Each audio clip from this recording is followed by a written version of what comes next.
بسم اللہ الرحمن الرحیم۔ السلام علیکم۔ کہانی ہب آفیشیل میں خوش آمدید۔ آج پھر دوستوں میں آپ کے لیے ایک بہت ہی اچھی اور سچی کہانی لے کر آئی ہوں۔ نئے آنے والے دوستوں سے گزارش ہے کہ وہ میرا چینل کو سبسکرائب کریں اور بیل آئیکن کو پریس کریں۔ تو چلیں بڑھتے ہیں کہانی کی جانب۔ یہ زین بینا ہمیشہ دیر کر دیتا ہے، ثنا نے پریشان ہوتے ہوئے کہا۔ ویسے تمہیں آج کل زین کی کچھ زیادہ ہی فکر ہو رہی ہے، عاصم نے ثنا کو دیکھتے ہوئے کہا۔ مجھے کیوں فکر ہونے لگی زین کی؟ میں تو اس لیے پوچھ رہی تھی کہ سب آ گئے ہیں لیکن وہ ابھی تک نہیں آیا۔ میڈم بھول رہی ہو، ابھی شعیب بھی نہیں آیا، کامران نے ثنا کی بات کاٹ کر کہا تو ثنا شرمندہ سی ہو کر رہ گئی۔ ارے یار اسے تنگ کرنا چھوڑ دو، دیکھو نا اس کا منہ کتنا سرخ ہو رہا ہے، عالیہ نے شرارت بھرے لہجے میں کہا تو ثنا اسے گھور کر رہ گئی۔ یہ سب دوست کالج میں کھڑے زین اور شعیب کا انتظار کر رہے تھے۔ ان کے گروپ میں 3 لڑکیاں اور 4 لڑکے تھے۔ لڑکیوں کے نام ثنا، عنبر اور عالیہ، جبکہ لڑکوں کے نام عاصم، زین، شعیب اور کامران تھے۔ ثنا اور زین ایک دوسرے کو بہت پسند کرتے تھے۔ زین گاؤں سے آتا تھا اس لیے اسے تھوڑی دیر ہو جاتی تھی اور باقی یہ تمام دوست زین کے گاؤں گئے تھے۔ زین نے اپنے دوستوں کو پورے گاؤں کی سیر کروائی تھی۔ 2 دن گاؤں میں رہنے کے بعد یہ سب دوست واپس آ گئے۔ کامران ابھی اس کالج میں نیا آیا تھا، اس نے ابھی 1 ہفتہ پہلے ہی اس کالج میں ایڈمیشن لیا تھا۔ کامران کو یہ گروپ پسند آیا اس لیے کامران ان کے گروپ میں شامل ہو گیا۔ کامران بہت ہی خوبصورت تھا، خاص کر اس کی نیلی نیلی گہری آنکھیں بہت ہی خوبصورت تھی۔ اس کی آنکھوں میں ایک کشش تھی جو دیکھنے والے کو اپنی طرف متوجہ کر لیتی۔ عالیہ دل ہی دل میں کامران کو پسند کرتی تھی لیکن کبھی اظہار نہ کر پائی۔ کامران کا ماضی کوئی نہیں جانتا تھا۔ کامران نے انہیں اپنے بارے میں صرف اتنا بتایا کہ وہ اس دنیا میں بالکل اکیلا ہے، اس کے ماں باپ اس دنیا میں نہیں ہیں اور اس کا کوئی بہن بھائی بھی نہیں ہے۔ زین آ گیا ہے، عاصم نے ثنا کے کان میں سرگوشی کی۔ ثنا نے سامنے دیکھا تو اس کا پریشان چہرہ ایک دم کھل اٹھا۔ السلام علیکم، زین نے آتے ہی کہا۔ وعلیکم السلام، سب نے ایک ساتھ کہا۔ شعیب آج نہیں آیا؟ زین نے پوچھا۔ شعیب کی تمہیں بہت فکر لگی ہے، کوئی تمہارے انتظار میں مرا جا رہا ہے لیکن تمہیں اس کی کوئی فکر ہی نہیں ہے، ثنا نے غصے سے کہا تو باقی دوست ہنسنے لگے۔ اتنے میں شعیب بھی آ گیا۔ ارے بھائی یہاں کیوں اتنے کہکہے لگائے جا رہے ہیں؟ شعیب نے تجسس سے پوچھا۔ تمہارے آنے کی خوشی میں، ثنا نے بیزاری سے جواب دیا تو ایک بار پھر ان کے کہکہے گونج اٹھے۔ آج کلاس اٹینڈ نہیں کرنی؟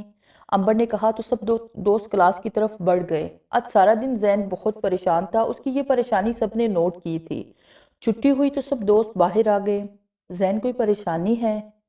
ہمیں بتاؤ، ثنا نے زین سے پوچھا۔ نہیں مجھے تو کوئی پریشانی نہیں ہے، زین نے مسکراتے ہوئے کہا۔ نہیں زین، تم کچھ چھپا رہے ہو، عالیہ نے زین کی طرف بغور دیکھتے ہوئے کہا۔ چھوڑے یار، کوئی خاص بات نہیں ہے، زین نے آہستہ سے کہا۔ خاص نہیں ہے تو عام ہی بتا دو، عاصم نے زین کی آنکھوں میں دیکھتے ہوئے کہا۔ پتہ نہیں یار آج میرا دل کیوں گھبرا رہا ہے، مجھے ایسا لگ رہا ہے کچھ ہونے والا ہے۔ میرا دل کہہ رہا ہے کہ ایک طوفان ہماری زندگی میں آنے والا ہے جو سب کچھ بہا کر لے جائے گا، زین نے بتایا۔ کچھ نہیں ہوتا یار، کامران نے زین کو گہری نظروں سے دیکھتے ہوئے کہا۔ لگتا ہے تمہاری طبیعت خراب ہے، گھر جا کر آرام کرو گے تو سب کچھ ٹھیک ہو جائے گا، ثنا نے زین کے کندھے پر ہاتھ رکھتے ہوئے کہا تو زین مسکرا دیا۔ یار بہت دیر ہو رہی ہے، اب ہمیں چلنا چاہیے، عالیہ نے سب کی طرف دیکھتے ہوئے کہا تو سب دوست اپنے اپنے گھروں کی طرف چل دیے۔ زین بھی اپنی موٹر سائیکل پر بیٹھ کر گاؤں کی طرف روانہ ہو گیا۔ زین اب جس جگہ سے گزر رہا تھا وہ جگہ بہت ہی ویران تھی۔ سڑک کے ایک طرف بڑے بڑے پیڑ تھے جبکہ دوسری طرف جگہ ویران تھی اور کئی سوکھے ہوئے درخت بھی تھے۔ آج زین کو یہاں سے گزرتے ہوئے خوف سا محسوس ہو رہا تھا۔ وہ خالی خالی نظروں سے ارد گرد کے ماحول کو دیکھ رہا تھا کہ ایک موٹر سائیکل تیزی سے اس کے پاس سے گزری اور سڑک کے درمیان کھڑی ہو گئی۔ زین نے جلدی سے بریک لگائی۔ ارے کامران، تم یہاں کیسے؟ زین نے موٹر سائیکل سے اترتے ہوئے کہا۔ تم سے ایک ضروری بات کرنی تھی، کامران نے زین کے پاس آ کر کہا۔ اگر ضروری بات کرنی تھی تو کالج میں ہی کر لیتے، زین نے کامران کو دیکھتے ہوئے کہا۔ جو بات میں نے تم سے کرنی ہے اس کے لیے یہ جگہ ہی ہونی چاہیے تھی، کامران نے ادھر ادھر دیکھتے ہوئے کہا۔ اچھا جو بھی بات کرنی ہے جلدی کرو، مجھے دیر ہو رہی ہے، زین نے کامران کے کندھے پر ہاتھ رکھتے ہوئے کہا۔ بہت جلدی ہے تمہیں اوپر جانے کی؟ کامران نے زین کو گہری نظروں سے دیکھتے ہوئے کہا۔ کیا مطلب؟ کیسی باتیں کر رہے ہو؟ کامران زین نے پیچھے ہٹتے ہوئے کہا، ویسے زین اگر میں کہوں کہ میں انسان نہیں ہوں تو تم کیا کہو گے؟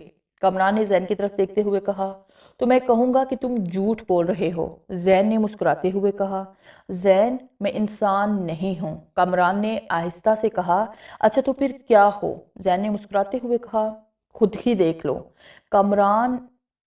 کامران نے اتنا ہی کہا اور اس کا قد چھوٹا ہوتا شروع ہو گیا۔ زین خوفزدہ نظروں سے اسے دیکھ رہا تھا، خوف سے اس کا سارا جسم کانپ رہا تھا۔ اب کامران کی جگہ ایک بہت ہی بڑا کالا ناگ پھن پھیلائے ہوئے زمین پر بیٹھا ہوا تھا۔ اس ناگ کے سر پر سرخ رنگ کا ایک نشان تھا۔ زین نے ایک چیخ ماری اور پیچھے ہٹ گیا، لیکن ناگ اس سے زیادہ پھرتیلا تھا۔ وہ جلدی ہی زین تک پہنچ گیا اور پھرتی سے زین کے جسم پر لپٹا چلا گیا۔ اس ناگ نے زین کے سارے جسم کو اپنی لپیٹ میں لے لیا تھا۔ زین خوفزدہ نظروں سے اسے دیکھ رہا تھا۔ اس سے پہلے کہ زین کوئی چالاکی کرتا، ناگ نے زین کی گردن پر ڈس لیا۔ زین نیچے گرنے ہی والا تھا کہ ناگ جلدی سے اس کے جسم سے علیحدہ ہو گیا۔ زین نیچے گر کر تڑپنے لگا۔ کامران بھی اپنی اصلی شکل میں آ چکا تھا۔ میری ناگن بھی اسی طرح تڑپی تھی، کامران نے غصے سے کہا۔ کافی دیر تڑپنے کے بعد زین کا جسم ٹھنڈا پڑ گیا، اس کی روح اس کے جسم کا ساتھ چھوڑ چکی تھی۔ کامران نے ایک کہکہا لگایا اور اپنی موٹر سائیکل سمیت وہاں سے غائب ہو گیا۔ امبر نے اپنا کام جلدی سے ختم کیا اور ثنا کے گھر کی طرف چل پڑی۔ ثنا کا گھر امبر کے گھر سے تھوڑا ہی دور تھا۔ امبر ثنا کے گھر میں داخل ہوئی تو سامنے ہی ثنا کی امی بیٹھی ہوئی تھی۔ السلام علیکم آنٹی، امبر نے کہا۔ وعلیکم السلام، ثنا کی امی نے مسکراتے ہوئے کہا۔ آنٹی ثنا کہاں ہے؟ امبر نے پوچھا۔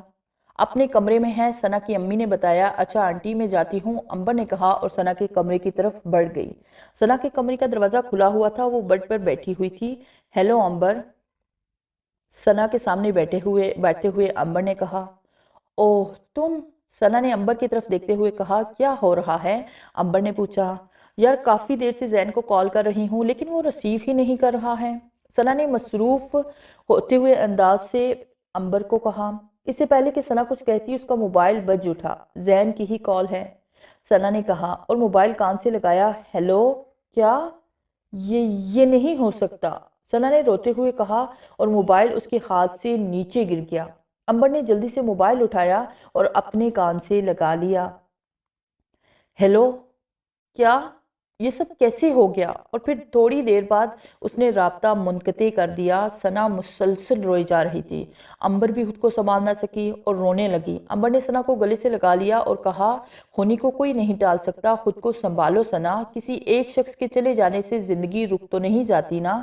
پلیز امبر، مجھے زین کے پاس لے جاؤ، میں اس کو آخری بار دیکھ تو لوں، ثنا نے روتے ہوئے کہا۔ اچھا میں باقی دوستوں کو بھی فون کر کے بلاتی ہوں، ثنا امبر نے اپنے آنسو صاف کرتے ہوئے کہا اور اپنے دوستوں کو فون کرنے لگی۔ زین کی موت کی خبر سن کر سب پر قیامت ٹوٹ پڑی۔ تھوڑی ہی دیر بعد سب دوست گاڑی میں سوار ہو کر زین کے گاؤں کی طرف روانہ ہو گئے۔ جب انہوں نے زین کی لاش کو دیکھا تو وہ کانپ کر رہ گئے۔ زین کا سارا جسم نیلا پڑ چکا تھا۔ زین ماں باپ کی اکلوتی اولاد تھا۔ زین کے ماں باپ بھی اس کی چارپائی کے پاس ہی بیٹھے ہوئے تھے اور پھوٹ پھوٹ کر رو رہے تھے۔ ثنا کی آنکھوں میں بھی آنسو تھے جو رکنے کا نام ہی نہیں لے رہے تھے۔ عاصم نے کہا کہ آپ سب لوگ چلے جاؤ اور میں یہاں زین کے گھر ہی رہوں گا۔ سب دوست شہر کو چلے گئے اور عاصم وہیں رہا۔ ثنا کے علاوہ سب دوست کالج میں کھڑے عاصم کا انتظار کر رہے تھے۔ اچانک ہی انہیں عاصم دور سے آتا ہوا دکھائی دیا۔ اس کے چہرے پر گہری پریشانی چھائی ہوئی تھی۔ سب کے لیے ایک بری خبر ہے، عاصم نے آتے ہی کہا۔ کیسی خبر؟ کامران نے پوچھا۔ پہلے یہ بتاؤ کہ ثنا کہاں ہے؟ عاصم نے ادھر ادھر دیکھتے ہوئے پوچھا۔ وہ آج نہیں آئی، عالیہ نے بتایا۔ اچھا بتاؤ نا کیا خبر ہے، شعیب نے تجسس سے پوچھا۔ رات کو کوئی زین کی قبر سے لاش نکال کر لے گیا ہے، عاصم نے بتایا۔ کیا؟ سب نے ایک ساتھ کہا۔ کس نے لاش نکالی ہے؟ شعیب نے پوچھا۔ یہ تو ابھی تک پتہ نہیں چل سکا لیکن گاؤں والے ڈھونڈ رہے ہیں اسے، عاصم نے ایک طرف بیٹھتے ہوئے کہا۔ آج کا دن سب کا اداس گزرا۔ چھٹی کے بعد سب دوست اپنے اپنے گھر چلے گئے۔ ثنا اپنے کمرے میں بیٹھی زین کو یاد کر رہی تھی کہ اس کا موبائل بج اٹھا۔ ہیلو، ثنا نے کال ریسیو کر کے کہا۔